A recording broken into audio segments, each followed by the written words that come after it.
विगत में हमने बताया कि संयुक्त राष्ट्र संघ की स्थापना 24 अक्टूबर 1945 को फ्रैंक रूजवेल्ट के लंबे प्रयास के बाद हुई और इसके पहले 10 जनवरी 1920 में स्थापित लीग ऑफ नेशन का पतन क्यों हुआ, इसके बारे में भी चर्चा किए। आज हम उन बिंदुओं पर चर्चा करेंगे जो प्रश्न भ्रमात्मक स्थिति में हो जाते हैं।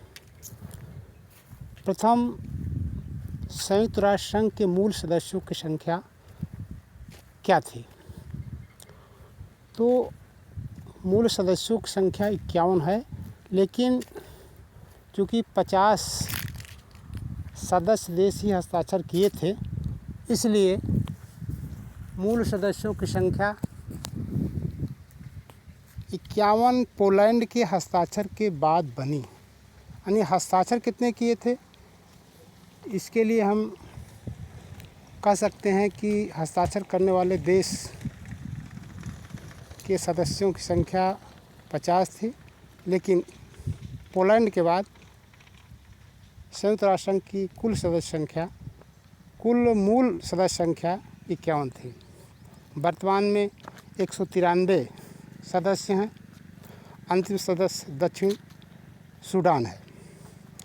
इसके अलावा भारत मूल सदस्यों में सम्मिलित है।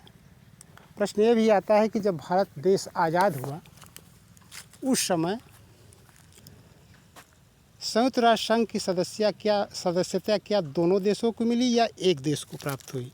तो ऐसी स्थिति में भारत को ही मूल सदस्यता प्राप्त हुई और पाकिस्तान को दोबारा आवेदन करके संयुक्त राष्ट्र संघ की सदस्यता लेनी पड़ी।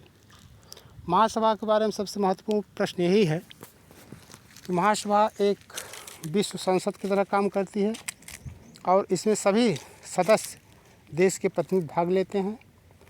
और महासभा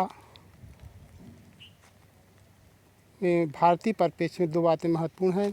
जैसे महासभा की प्रथम महिला अध्यक्ष भारत की पंडित विजया लक्ष्मी थी तथा भारत के प्रधानमंत्री अटल बिहारी वाजपेयी ने 32वें वार्षिक सम्मेलन में हिंदी में भाषण दिया था। और एक भ्रमात्मक प्रश्न यह है कि अंतर्राष्ट्रीय न्यायालय का निर्णय क्या पक्षकारों पर बाध्यकारी है? तो ऐसी स्थिति में 2 प्रश्न हैं।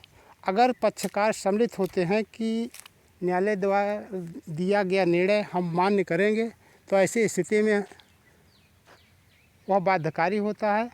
अन्यथा अंतर्राष्ट्रीय न्यायालय का निर्णय सामान्य परिस्थितियों में बाध्यकारी नहीं है।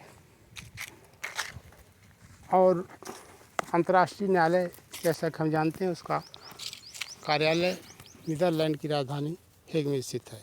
धन्यवाद।